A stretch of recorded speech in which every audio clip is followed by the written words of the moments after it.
All right, guys, welcome back to an NPC Nationals version of Goon Platoon with your favorite strength and bodybuilding pundits, Justin Harris, myself, John Rivas, and Mr. John Heck. So, yeah, we wanted to do this Goon Platoon, talk a little bit about Nationals and some old things about Nationals and bodybuilding Nationals, and just sort of go from there. How you guys doing?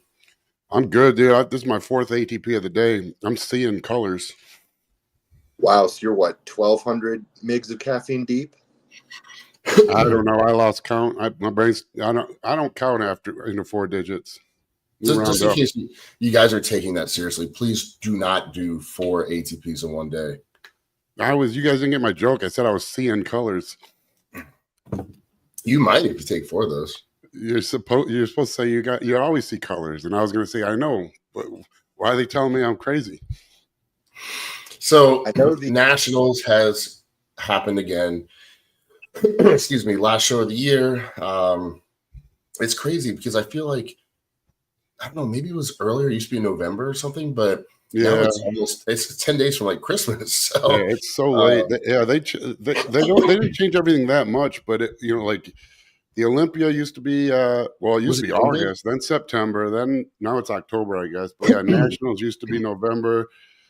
It just extends the season because as a coach, it used to be kind of April, really May would be the national qualifiers, and then you'd have the summer, pro qualifiers, and then you'd have the late summer, early fall again, and then Nationals would end the season. And kind of, most of November, December, January, February, March, you were kind of slow. But now they just keep extending it, so the contest season kind of never ends now. Yeah, I would say the venue down here for NPC Nationals, of course, excuse me, I think, USA's is a big show, right? A little bit more of a West Coast show, but it's a big show. I remember seeing, oh my God, they brought the bikini girls class and the bodybuilders were lined up against the wall. And the bikini girls class in itself was probably like 300 girls. And it was just absolutely insane. But the Nationals, is still large. I mean, it's so big that they give 2 pro cards out per class, first and second place. So, yeah, the venue is great, though, man. I went by last night. A big shout out to Devon Parker with Troponin Supplements. You guys are going to see a lot more of him. He looks good. He looks insane, and he's probably going to be fighting for a pro card. I don't know if you can put one of his photos up, Justin. I knew you were going to ask that. I used to work as an engineer, and this is always when I learn how. Actually, I can do a screen share. Yeah, let me get these nude photos of my wife down, and then I'll share my screen. So this is Devon's second show he's ever doing, and we're going to be fighting. We're going to be fighting for a top spot. So it's pretty exciting. Another big shout out to a guy competing this weekend, Danny DeAngelis, one of our big supporters. He is going for some huge PRs at his powerlifting meet up there in Maryland. So big shout out to Danny. There's Devin. Was that yesterday before making weight and drying out? Yeah. So this was, I don't know if you can zoom in a little bit, but this was him completely depleted. Like, he holds glycogen so amazingly well that if I give him, maybe like an extra 10 carbs, it almost treats it as though it's like 100 carbs. It's absolutely insane. The guy has crazy genetics. This is his second show ever. So hopefully he can help continue to put Troponin Supplements out there as an athlete and, do well. So we'll see. So you guys following the UFO phenomenon? The UFO phenomenon? No, but I did see Nancy Pelosi fell down some steps. Yeah, that's what the UFOs would like you to think. That's what they like you to think. I mean, she's what, 80? I saw a comment. It was terrible. Someone goes, don't fall down the steps. I need to keep copying your stocks and trades. Yeah. You have like 68% this year. Yeah. So, John, what are you up to, man? You gonna come to Nationals at some point in bodybuilding? What are we doing? Absolutely. I'll be in attendance at as many bodybuilding shows as I can be this upcoming year. Obviously, I'll be at the Arnold. Right now, I'm just in the glow of the fact that my UNC Tar Heels hired Bill Belichick. Dude, insane. how much of this audience are football fans, but I mean, that's big news. Are you going to go back to meet Bill as an alumni and football player from UNC? Absolutely. First chance I get. Yeah.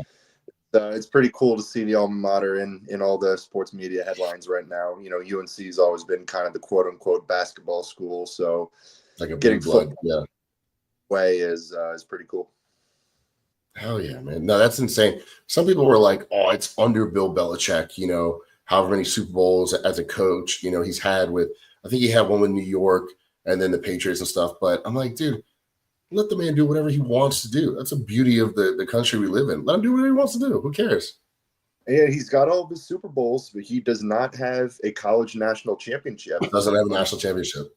So this gives him an opportunity to really round out a true, complete football career. God, if he won a natty with UNC, oh my God, dude. I mean, you know how people were like, oh, was it Tom Brady? Was it Bill Belichick? Who was really doing, you know? And then Tom went to Tampa Bay, won a Super Bowl. So then they're like, Tom, it was all Tom. But if Bill is able to take UNC to the college football playoffs and do well, might elevate him. Yeah, I mean, he's a good coach. I don't think there's any denying that. I mean, good football mind. I don't know anything about the difference, but I'd be curious how it translate, because you got someone like Nick Saban. You know, some guys seem to really coach well on the pros, some coach well at the collegiate level. You got someone like Jim Harbaugh who's done amazing at both. Mm-hmm. So I'll be curious how Belichick handles it. I'm going to go to the UFO scene right now because what is going on with these UFOs you're talking about, dude? I didn't hear anything about this. Dude, it's all over my Twitter. There's all these in New Jersey. Is this like a flat Earth thing, or is like this actually happening? No, these are coming in currently. They're what the hell is that? They're drone. I mean, what I would have to guess. I mean, if it's real, you know, the problem with like consumer journalism is that it's easy to make AI stuff, and once the news story gets out, people are all over it. Yeah, but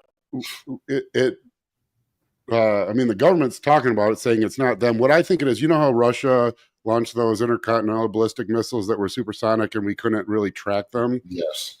I would say either this is the U.S. making a show of force of, look at this new drone technology we have, these drones that move in speeds that don't make sense, that do things that don't make sense, and pretending we don't know about it is kind of a way to keep them visible for a period of time.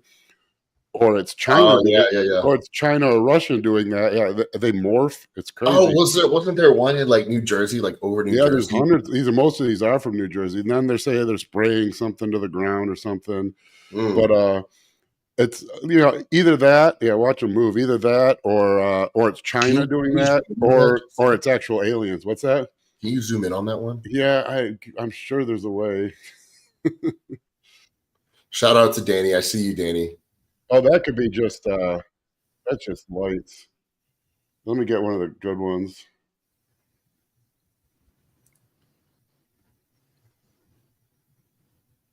It does look weird. It does look.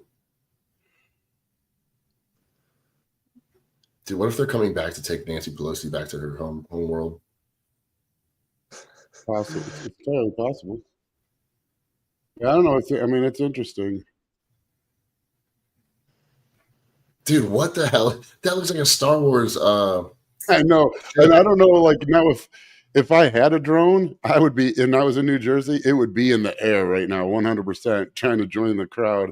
But I saw a thing where they're saying people's drones aren't working. Like if you, like they're like, it's they're like putting out almost like a, oh my God, what's the EMP, almost like an EMP. Yeah, I don't even know, but they say like one police agency went live and said that they don't know what it is, but when they try to get eyes on it, they go dark. And then another, police agency said, "How's that sound still going?" Oh, great! Twitter's doing that thing where I don't even have that tab open anymore; it's still making noise. I can't hear anything. Another agency said that it's not us. There's no such thing, and it's pretty interesting though. Yeah, that is wild. I don't know if we've talked about before the percentage why, like what is the possibility of there being life somewhere else? Like there has to be. So whether this is that or is it us just playing around with drones? No, But how the hell do I get rid of that sound now? I don't even have that that Chrome tab open. I don't hear anything. But dude, I would 100% make a drone, like a Star Wars, like a Naboo starfighter, like a Star Destroyer, and just fly it around. Fly it high enough that it looks big and people think it's like an actual ship.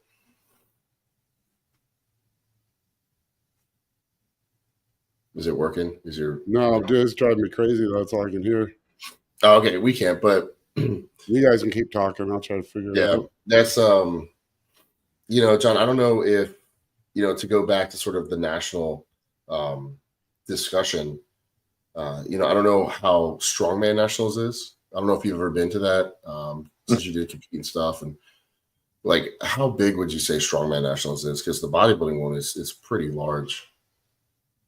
Yeah, I'm sure it's not as big as the bodybuilding nationals. I mean, it's for sport in general, but I mean, you'll still have like at Strongman Corporation Nationals, you'll still have a few hundred competitors between all weight classes, men and women. So I mean, you get a pretty decent turnout. It's just Strongman's tough because it's like in order to compete in Strongman, you have to have access to Strongman equipment. And I'm like for bodybuilding and powerlifting, like you can train at any gym. For Strongman, you have to go to a gym that has Strongman equipment, and there's not a ton of those. So I mean, the sport in general is a lot smaller now.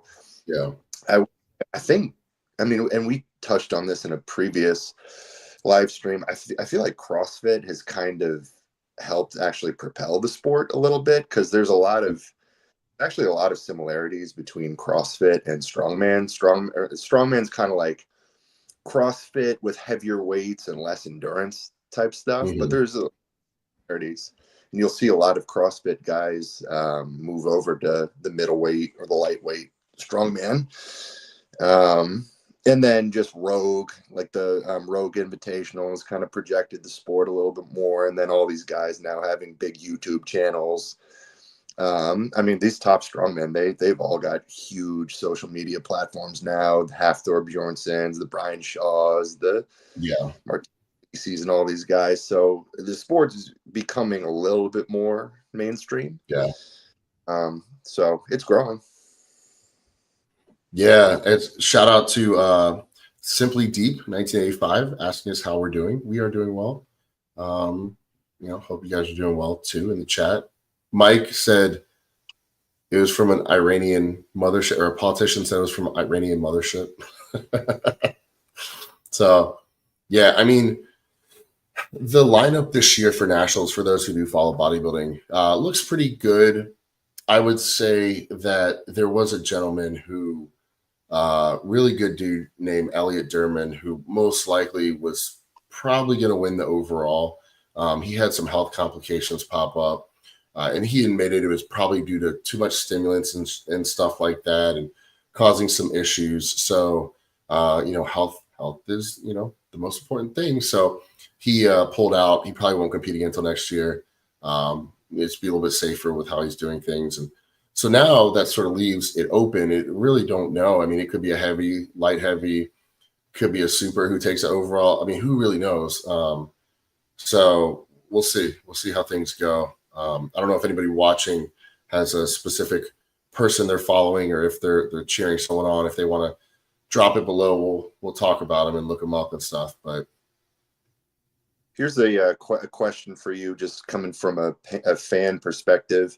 Like I hear about kind of how Justin, we can't hear you, by the way. Continue, John. Kind of hear about how what the judges are looking for, on the Olympia stage is maybe shifting a little bit more towards the guys with the more quote unquote aesthetic physiques, the Samson Dauda. Yeah. Do you feel like, at the nationals level, do you feel like the judges are looking for things compared to on the Olympia stage? Like, are different levels of competitions? A little bit. Like, for instance, if backs have always been important, but when Derek Lunsford won, I think 2 years ago, with his back being his most dominant part, it seemed like they were looking a lot for back double biceps at more national qualifiers. Whether that's the truth or whether it's just we may have thought they were looking for that. I mean, it is what it is. But normally, what happens with, I would say, with a competition like the Olympia, it sort of sets the precedence for everything, and it trickles down, to national level, trickles down to the pro qualifiers, and at the end of the day, it's one of those things where it shouldn't, but it really does sort of lead the way of how the judging is going to be set. So I would say with nationals, it's always who's really the most shredded, right? They really put more of a concern when you're amateur of being in condition before you turn pro. So I've seen some guys turn pro, and I'm sure Justin has too. Some guys turn pro who weren't really in condition, but they had great shape. But most of the time, the conditioning is the most important part of being an amateur and trying to turn pro. You can even have 1 or 2 weaknesses and still turn pro because they're sort of expecting you to improve as you go along. So I don't know Justin's take on that.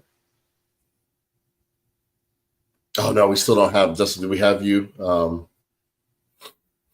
Is it possible UFOs are interfering? Well, you said they have an EMP signal going out. Are they interfering? Yeah, it says EMP. At the end of the day, it was Justin exited out of so much stuff, it turned off his mic. But Justin will be back in a second. But in the meantime, so we can make fun of him, and he can't talk shit back. So, You got me now?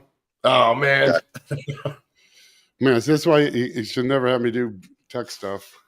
Hey, so what do you think they look mostly for, turning pro as a bodybuilder? You believe this, like conditioning pretty much? Yeah. I mean, you got to stand out. The thing with turning pro is, no one's on there ready to win the Olympia. So the number one thing you shouldn't do, and I see this all the time, and it drives me crazy. You see a guy prepping for pro qualifier, and maybe he's got really good legs or really good back. He's like, trying to bring a balanced physique, haven't been training legs for 6 weeks or 6 months. That's the worst thing you can do. Because if any of us step on stage at where we make our entire body the level of our worst body part, unless we're Phil Heath or Ronnie Coleman, we're going to suck. Never hold back a good body part, especially at the amateur level, because you can win a show with just a freaky body part. I mean, who was that guy 3 years ago that won heavies with his legs? Jeez. I know exactly. He was a super. But he won with his legs. He came out of nowhere. I mean, Branch Warren. Yeah, legs were insane. Branch Warren won with legs and chest, and everyone said he would be a terrible bodybuilder because he was all legs and chest. Mm-hmm. Now, once you turn pro, you have to bring up your weak body parts. But if Branch Warren would have let his legs and chest be at the level of his back and arms and shoulders, he never would have turned pro. Or what was the dude? Eric Frankhauser with his legs. That dude won. He had local novice level upper body and Mr. Olympia level legs, and he turned pro. So never hold back a body part. If you have a freaky body part, accentuate it. Once you get to the pro level, you have to even everything else out. But if you hold back your good body parts so you only look as good as your bad body parts, don't expect to turn pro. After that, it's conditioning. There's so many competitors. No one up there, again, is Mr. Olympia. Anyone who's really, really ready to win a pro show has already turned pro. I mean, like you're trying to turn pro, so you're just barely at that cusp. And if you got 20 guys that look really good and one guy is absolutely inside out shredded, he's winning. Why? Because it's the amateurs. There's no mass monsters in the amateurs. There's only like 10 in the pros, So you're not winning the show as a mass monster. You're not winning the show by holding back your good body parts. You will win this show potentially by accentuating your freaky body parts and by being insanely conditioned. So we got a comment from Casey talking about a competitor at Nationals. And this is a Nationals sort of version of Goon Platoon. So we are looking up, if you guys tell us somebody. So yeah, what's her IG? Yeah, it looks. I'm trying to look it up right now. Peyton Falash. Okay, I see it. Food I ordered at the Mediterranean place last night. So I'm okay. I'll So have there's the a lot big of photos. flash, please, with the side of. So looking at her physique, she looks a little. She's bikini. She looks a little bit too muscular for bikini, but Bikini, they're drifting. They all drift. she looks It, wellness almost. wellness girls are huge now. They all drift Yeah. though. The wellness girls are getting bigger. Figure girls are getting shredded. Bikini girls are looking like figure girls. She'll do well. She'll do really well. The one so I'll share my screen. Yeah, she looks good. She looks really good. I can't see her. She didn't put her competition photos up yet, but she looks good. Yeah, I mean, This is 3 weeks ago. It looks like. she looks, Yeah. quads look good. Yeah, tiny waist. Yeah, she'll the she'll do wellness. well. They have obviously a more developed lower body, and they love that. But it's a little bit tricky because they want you conditioned, but they don't want you super hard. And Oh, what for that sure. means, they don't want you like sort of that grainy Branch Warren look, So it's I mean, she looks good. Yeah. I mean, I haven't followed bikini that much, but I don't see how she's, she'll be in the running. I mean, bikini's tough because a lot of girls look good, but she certainly has a look that could do well. But and like you said with wellness, it's really tough as a coach because a lot of times at a state show, the overall bikini winner will also win the overall in wellness. Mm-hmm. And then they get to they get to nationals, and the bikini girls are 135 pounds, and the wellness girls are 185 pounds. It's just completely different. So it's hard as a coach, and also with figure, if you take a girl who wins the nationals in figure and bring that same physique to a state show, it's very likely they'll tell her she was too hard or too muscular. It's really tough for the girls. Yeah, because especially with the classes that don't have as much muscle, it's like bikini, like, they really focus on the glute tie-in, which is where that sort of the butt muscle sort of goes into the hamstring. And it's like, okay, well, they focus on that. And like Justin said, the criteria sort of varies from local show to national level, pro qualifying. It's sort of interesting. Yeah, it's hard. Yeah, I mean, and it's kind of competition dependent. But if you do like the Kalamazoo Classic, a small show, and you take the overall figure winner, I don't know who it will be, but at the Nationals this weekend, and have them step on stage in that same look, it's very likely. Oh, she's wellness. Okay, she's gonna do good. I mean, it's hard to know from Instagram photos though. That makes more sense. I was like, yeah, she looked pretty. She had big legs for bikini, but you never know. But yeah, in the local the bikini winner will usually be pretty soft, which will often win wellness. And then if she tries to do wellness at the national level, she'll get just the floor, wipe the floor with her. And then if you take a pro level figure girl and have her compete in figure at a state show, it's very likely they'll tell her she should have done physique.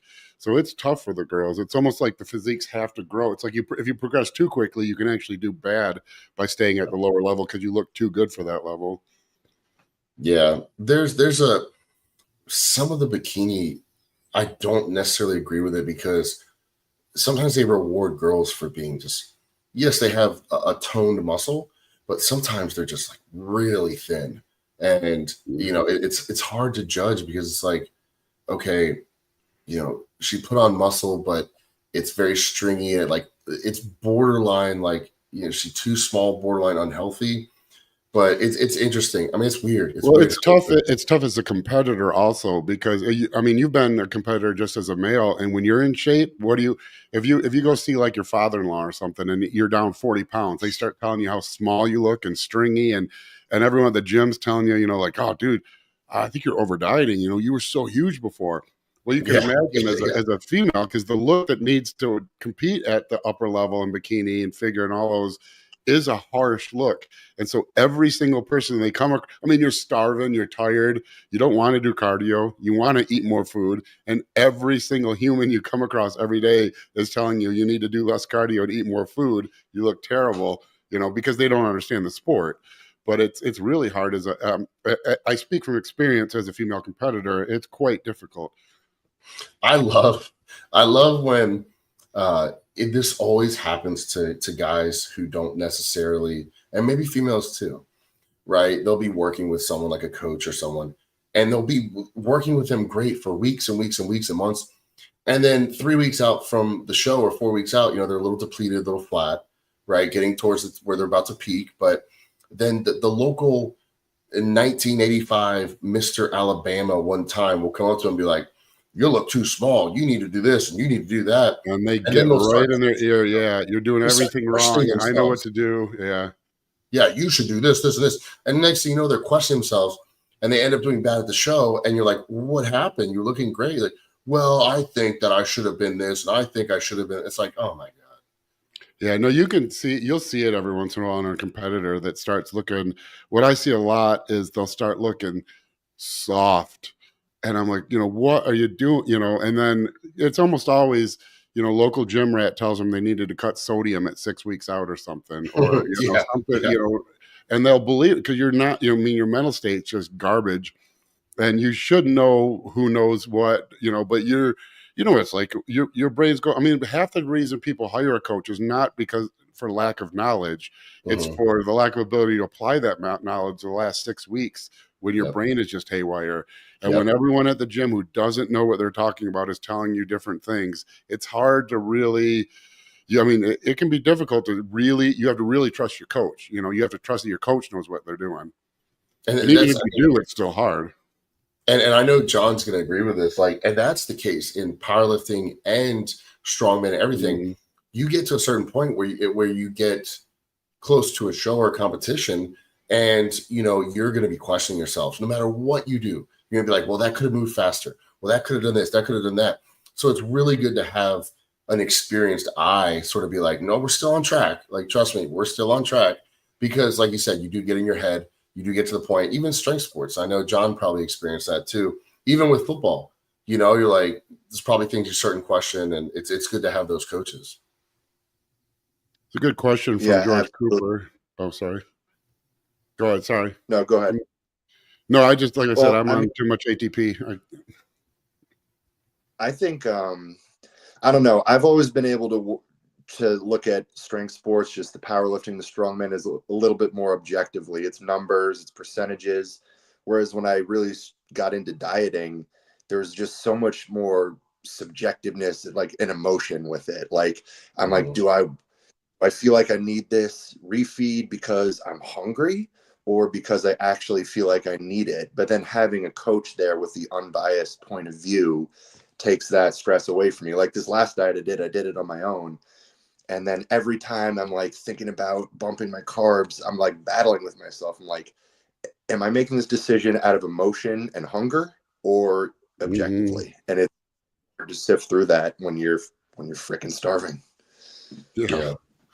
The question that George put, at what point does trying to get stronger have greater risks than benefits? What approaching that point, how would you modify? I would say, this is a great question, because all three of us in this chat right now have deadlifted at least mid 800s, right? I set an all-time world record squat, bench, and total in a 242 class. Justin set records.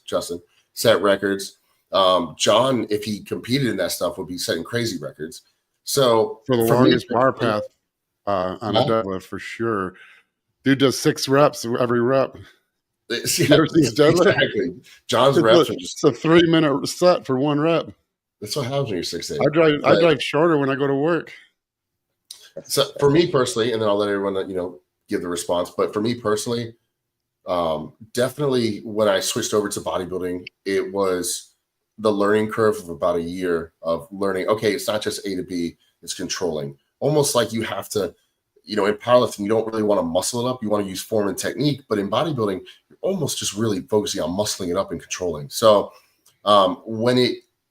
my whole thing is, you have I like a rep and set scheme, around 8 reps is probably my favorite when I put it all together, and average it all together, probably around 5 to 8 reps, probably 8 reps my favorite. So if I'm doing something that I can only get like 4 reps out of, unless it's like I'm going for some type of hack squat just for a top set and then drop set it down, I'm going to make sure that I'm hitting closer to 8 reps. Like, I don't think I was benching almost mid 5s.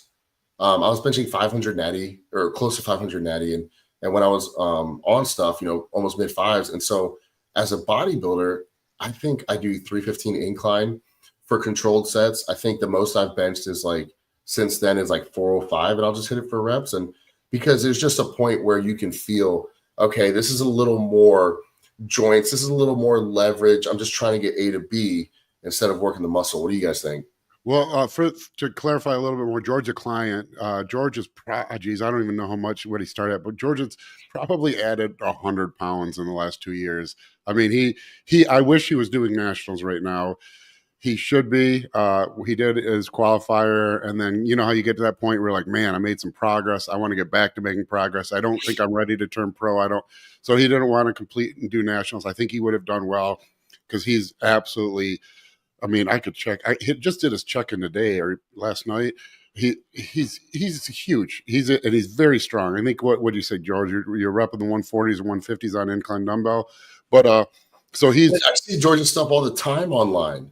Yeah, he's sure. Yeah, he's impressive. He'll be tough next year. If whether he chooses to do nationals or not, whatever he chooses, he'll be in the running. He's just because of the rate of progress with another year, who knows where he'll be.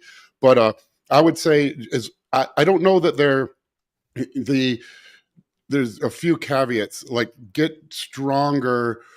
I don't think there's ever a point where making a muscle stronger has greater risk than benefits. So the risk comes into how the movement affects the joints, you know. And so you should always be trying to make the muscle stronger. You know, if you're trying to make your chest stronger. Now, there definitely does become a point where maybe a bench press is no longer optimal, or focusing only on moving the bar through space, you know, because, you know, there's other ways you can guarantee that the chest is stronger without necessarily using more weight, putting yourself at a slight mechanical disadvantage, controlling the weight more, things like that. You should always be looking to do things like that. But George is probably nearing the point where just putting weight on the bar isn't the primary goal. It should be, am I able to make the exercise more difficult at the same weight? Where by making it more difficult, the muscle then gets stronger, but I'm not taxing the joints more, you know? So I don't know where that point is. George is probably there, but I mean, you kind of know when you're at that point because you're forced into it by the gyms you train at. The machines only go up so much. The dumbbells only go up so much. And so really, other than free weight barbell movements, you kind of start running into it no matter what. You know, there's only so much weight you can put on the machines. That most places have dumbbells. It's rare to find them above 150. Sometimes you find 180s. You hardly ever find above 200s. But George is probably 180s for 12. Geez, I thought it was 140s for 12. Yeah, 180s for 12. Yeah, he's strong as shit right now. George, I'll give you a specific because I'm actually a fan of your training. I just looked him up really quick. George does extremely strong stiff-legged deadlifts. And I would say the most I've done, honestly, like before a show, Justin gets pissed at me. I'll do like 500 for 10, like 3 weeks out, stiff leg. But what I found almost works, makes it a little bit harder, a little more hamstring and things like that, is I'll lower the weight, right, to whatever it is. I think I do 315. And I almost reach forward, right? And it puts so much more tension on that hamstring and stuff. So it's almost like Justin said, taking the exercise, making it more difficult, you know. And it's like, so that for me, like doing the RDL or the stiff leg and sort of reaching the bar forward toward my toes and come back, I guarantee you'll feel like way harder than just doing a normal stiff leg. But yeah, like Justin said, you know, sort of find. There's always things you can do. Another thing you can do for stiff leg is do a weird movement, but Kai Green always used to do them. Like the sumo stiff leg. Have you ever tried those? You take a sumo stance and you keep a really strong lower back arch, and the position just puts a strain on the hamstrings earlier in the movement, and it's more direct. It's a real, because I remember, I would pull. I was never John strength on stiff legs, but I'd pull 405, maybe 495. And first time I went to sumo stiff leg, I thought I would just bang out sets with 315, see how it felt. I put 225 to do a quick warm up, and that was my set. You know, it was, such a mechanical disadvantage that 225 felt like what 405 felt with a regular stiff leg because you don't have the glute move. It doesn't make sense because, in a regular sumo, you get more glute movement, I guess, or activation. But if you keep that really strong lower back arch, it just puts a lot more of the strain on the hamstrings. If John did a stiff leg deadlift, it would probably take, like you said, about 35 seconds to get to the top. Yeah. So I'll add on to this because I actually do have stiff legs in my program right now. So, I mean, like to Justin's initial point, I agree. I don't think there's not going to come a point where the muscle is too strong or whatever, but there's definitely going to come a point where a particular exercise for that muscle might become too strong. So like for every muscle group, I've kind of got like a tier list of, least risk to highest risk. So like taking the hamstring, for example, least risk for me is going to be a seated leg curl. Then it's going to be, a 45-degree weighted hyperextension. Then it's going to be like a barbell RDL or something like that. So the stronger and stronger I get, I'm going to put those riskier tier movements later and later in the session where I'm more pre-fatigued. So like if, when I'm starting off a block, my strength is down, I'm light, I'm not at peak strength. I might have my RDL or my stiff leg early in the session because I'm not moving super risky, dangerous weights at that point. Now, 8 weeks later, when I've gotten a lot stronger and I'm starting to get up to that point where, okay, now I'm pulling 600, 700 plus pounds. Now I'm going to move that exercise late in the session. I'm going to do my leg curls first. I'm going to do my hyperextensions next. And I'm going to finish with the stiff legs or the RDLs. Because by that point, I'm not going to be able to use 600 pounds of the bar because I'm so pre-fatigued. So just putting the riskier movements later, the stronger I get on them, forces me to go lighter, but I'm still able to get a challenging stimulus at that lighter weight because I'm pre-fatigued and I'm just stubborn. I'm not going to pull a barbell hinge out of my program because I just love doing it. And I don't like my joint as much when I don't have them in. So there's no point in being alive if you can't do deadlift. Speak for yourself. I haven't done them in 10 years. It's a John Paul Sigmar. John Paul Sigmar. Yeah. I use the pink dumbbells. That's what I do. I saw you adjusting the camera. You're really trying to show off that finger, huh, Paul? Oh, God. This thing is, I don't know if you can see it or not. Is it infected? Yeah, I have MRSA. Well, they think. Can you shoot spider webs yet? Working on it. Is that what MRSA does? No, I thought I'd get bit by. Well, I mean, yeah, no, MRSA kills you, but sometimes when you get bit by a spider, you get superhuman strength. But you didn't get bit. What you got? What happened? I think I read it in your post, but I don't even remember. Dude, I've had this like little cyst on my hand for like a year, and I was like a dumbass. I was putting plates on the shoulder press at the gym, and I smashed my hand between the shoulder plates, and I think I popped it. And yeah. And if it was like a sterile abscess with that gunk stuck in there forever, and that gets released out, that's bad. Dude, I had a buddy, and we filmed. He's a barber. He owns a barber college, and we were filming one time for this competition we were doing. So we were covered. We were sort of like gladiators, and we were covered in chains and oil and everything. And we film gladiators or gay porn stars, whatever you want to call it. So he plucked a hair. He had an ingrown hair. He plucked it. Well, he went back to film the next day. I was done, but he went back to film, and about a week later, he got sort of an abscess like that. And he was like, man, it won't go away. Started getting the fevers. We took him to patient first, got antibiotics. He was good for about a day. Then it got worse. Eventually he called me and I was like, bro, we got to go to the emergency room. It's like 3 days later. He said, we got to go to the emergency room. Go to the emergency room. He's going into septic shock. Yeah. And they were like, dude, if you had waited one more day, you would have died. Yeah, that grows exponentially. I mean, you're like, it was Jay. Yeah, I know. Yeah, I knew who you're talking about. Yeah. I like I remember visiting in the hospital, and it was a hole this big, which was ingrown hair. Turned out to be a hole this big. I can see into his abdominal wall and stuff. It's absolutely wild. That's crazy. Yeah. Yeah. They told me don't fuck around. She said I'm on my 4th antibiotic now. They said if it goes bad, it goes bad quickly. Yeah. It's like exponential. That's the thing with sepsis. That's why they always say. Because, like you'll go from like, oh, should I go? Or, oh, I need to go to like an hour later. I can't go. Yeah, 100%, dude. I'm the king of weird shit happening to me. It's just been one thing after another. Jak DJ. Zaravnie dziecka.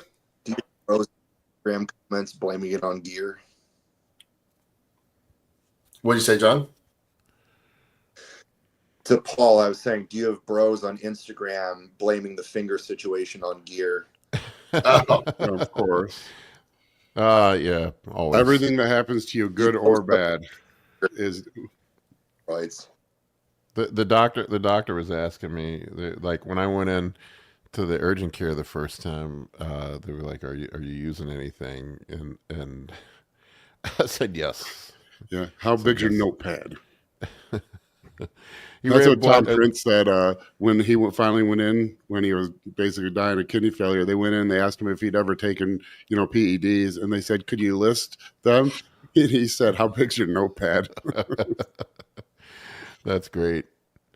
Yeah, dude, some of those guys I hate to sound like I hate it because I'm going to sound like sort of an old head type thing, but if you go back and you watch some of the Nationals, because it is this weekend, and some of the guys that turned pro like in the 90s, you're just like, holy crap, man. Like, do you think well, there was no, I mean, there wasn't, there was two guys at the USAs, the overall, and one other person, weight class winners at Nationals, and one guy at North America. Yeah, and what you think? So, do you think that's why when you look back and you see the national winners from the 90s, you're like, oh my God, that's like a Mr. Olympia level pro. Yeah, it's kind of, it's not as extreme, I think, as it is, because most of those old videos, especially the USA muscle videos, have the sharpness cranked up.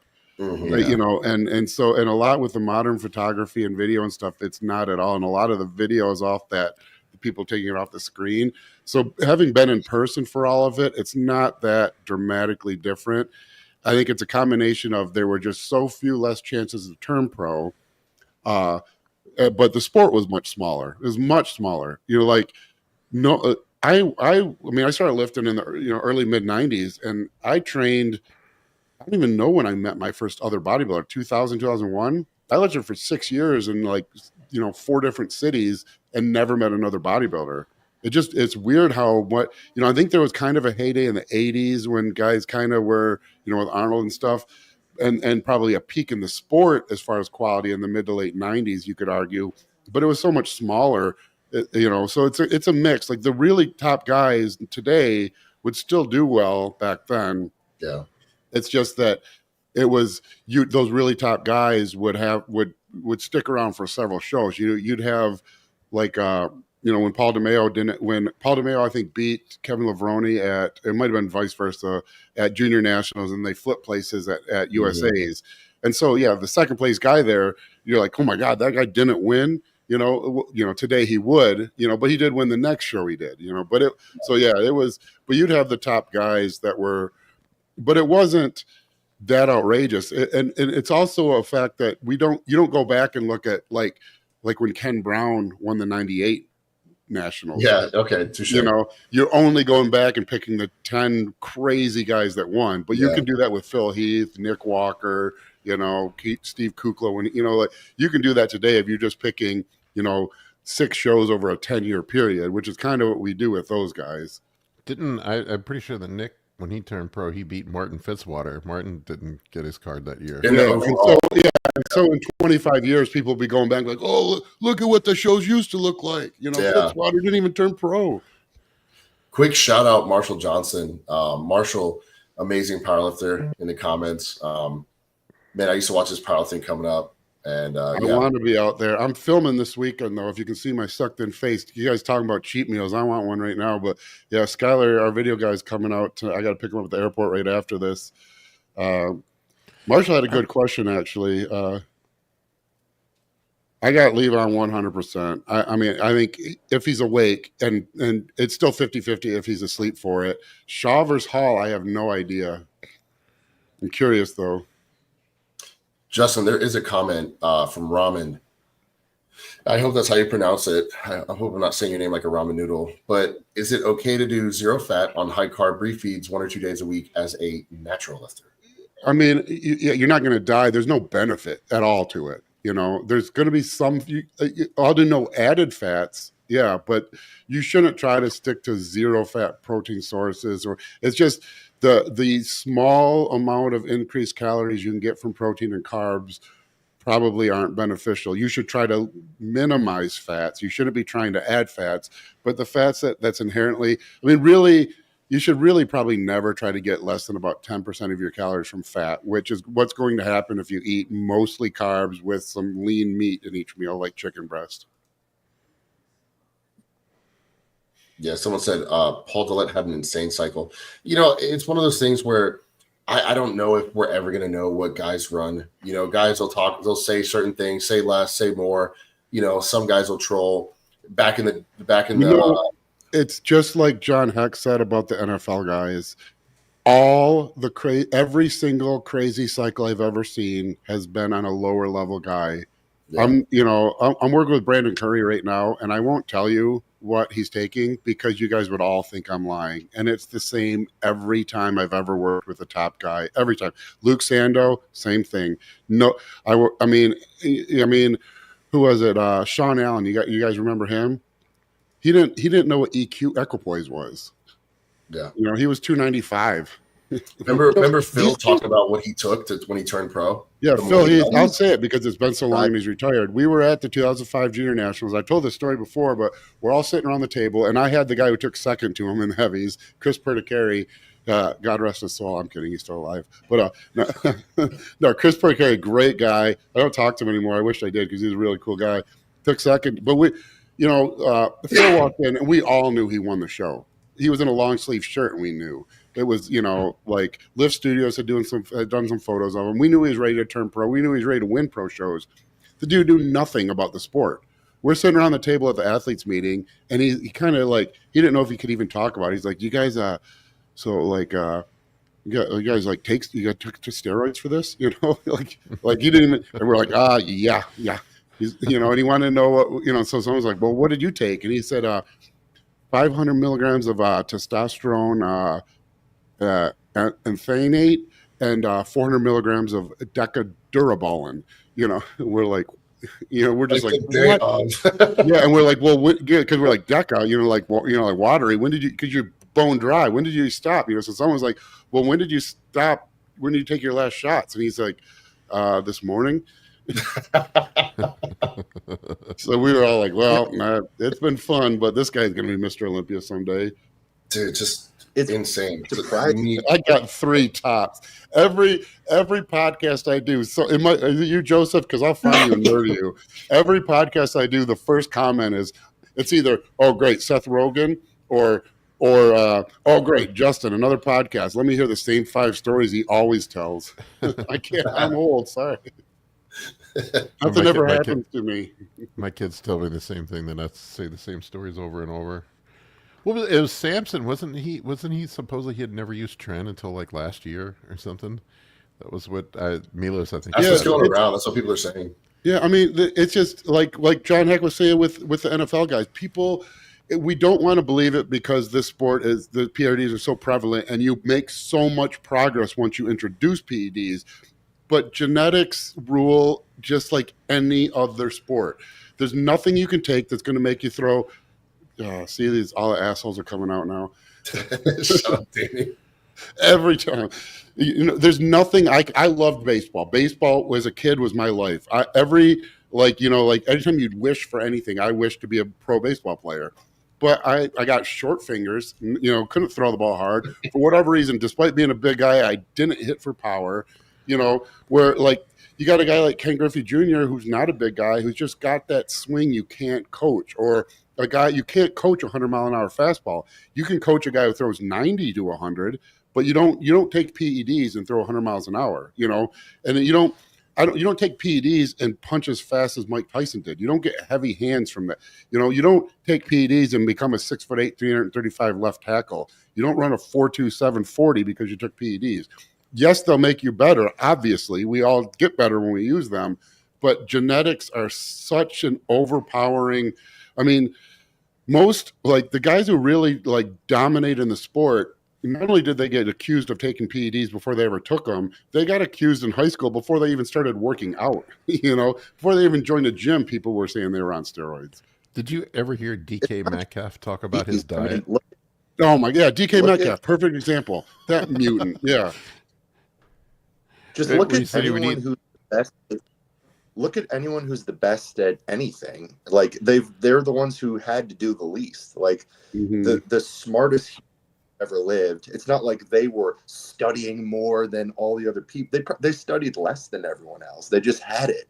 You know, the football players, like these average Joes, they're doing everything. They're working hours and hours, extra sessions, hiring speed coaches, and they'll never be as the elite guys. They're doing the least. They're the ones who are skipping workouts. They're the ones who are like. So it's no surprise that the elites in bodybuilding had to take the least. Yeah, and then when you get a guy like that, and then get them on the proper everything, you get like a Ronnie Coleman, or like you see what Phil Heath became once he implemented everything. But Phil,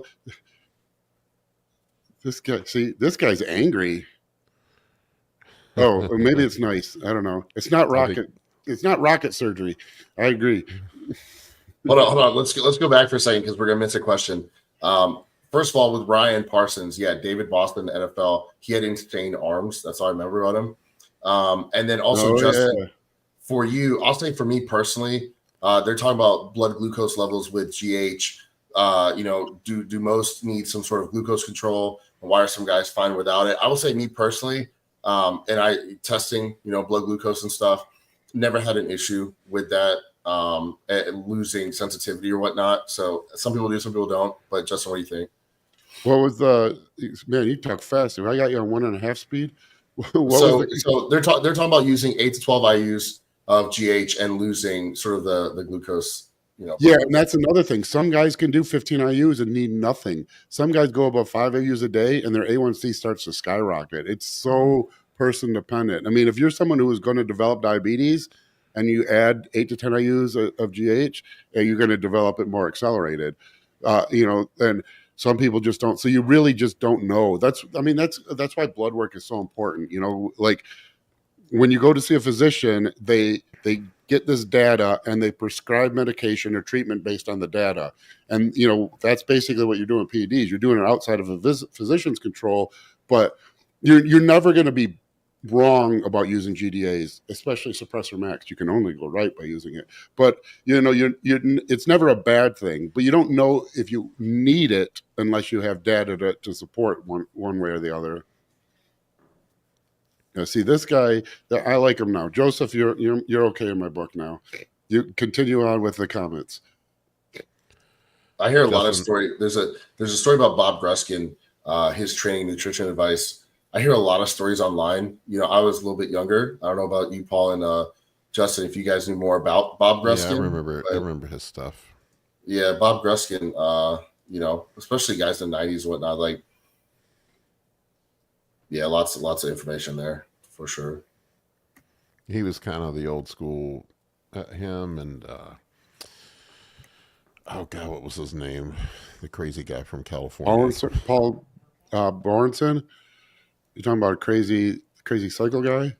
Yeah, Paul Borenson or whatever. I hated that guy's stuff. I mean, I hate it, but it was always like use 600 IUs of GH a day for 6 days, or And I always thought like, like my view on PEDs in general is yes, they absolutely work, but even at maximal use rate and maximal growth rates, muscle growth is still small. So you want to do slow. So you want to do whatever you can to extend the length of time you're optimally growing. And so, like those like insane cycles that Paul would recommend, it's like, great. Yeah. Even if you double the rate of growth, but you're only on for 6 weeks, if I can do a sane, safe cycle for 16 weeks at half the rate of growth, I'm getting more growth than you're getting in 6 weeks. Wasn't his book, it was the PED Bible or something like that? I can't remember. Yeah.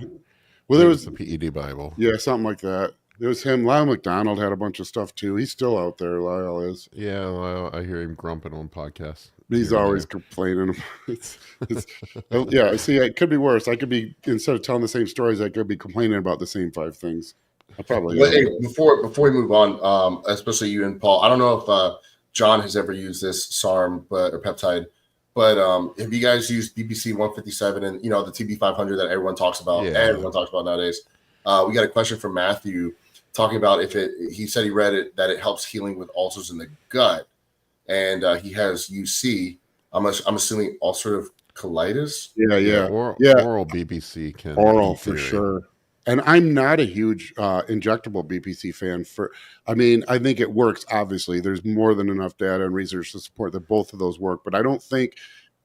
Guys think, I tore my pec, I'll get on BPC and I'll be training in a week. Yes, it accelerates it improves everything, but it's not as dramatic. I think that people are gonna think. But oral BPC, I've had a lot of success on people with UC, Crohn's, even just really any kind of IBS. I think oral BPC is great.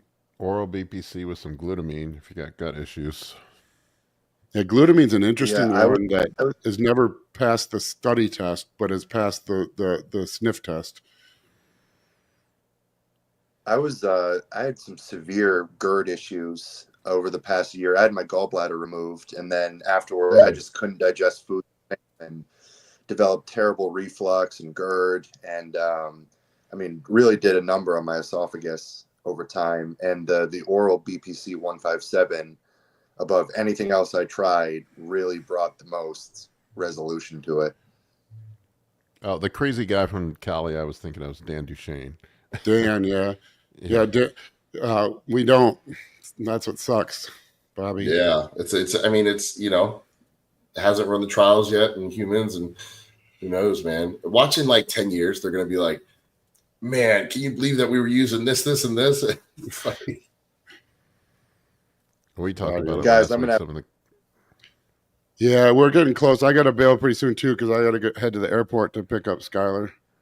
So really quick, you guys, especially everyone who's logged in and been chatting with us, Yeah, thank you on a Friday evening. I'm glad so many people have as little of a life as we do. Appreciate it. We absolutely love you guys. We truly appreciate you guys coming on here and sort of, BSing with us. So if you guys have any questions or you want to reach out to Paul, Justin, John, or myself, send us DMs. Log back in every Friday. We do Goon Platoon. We talk about something new. We talk about a little bit of Nationals and aliens and stuff today. But make sure you guys keep checking in on Fridays. This is brought to you by Troponin Supplements right now. Make sure you guys check out our newest product, ATP, which will help you focus and feel a lot better. So make sure you guys check that out.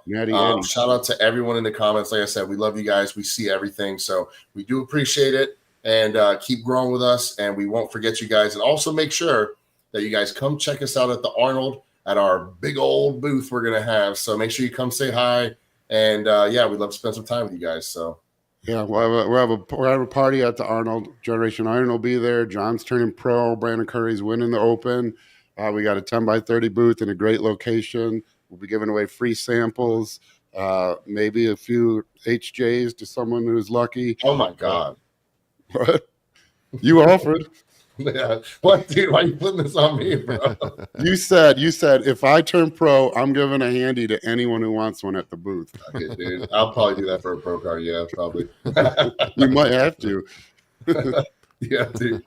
But once again, thank you guys. And next Friday we'll be same place, same time. So make sure to check us out, and we'll see you guys later. All right, fellas. Take care, guys. Bye, guys.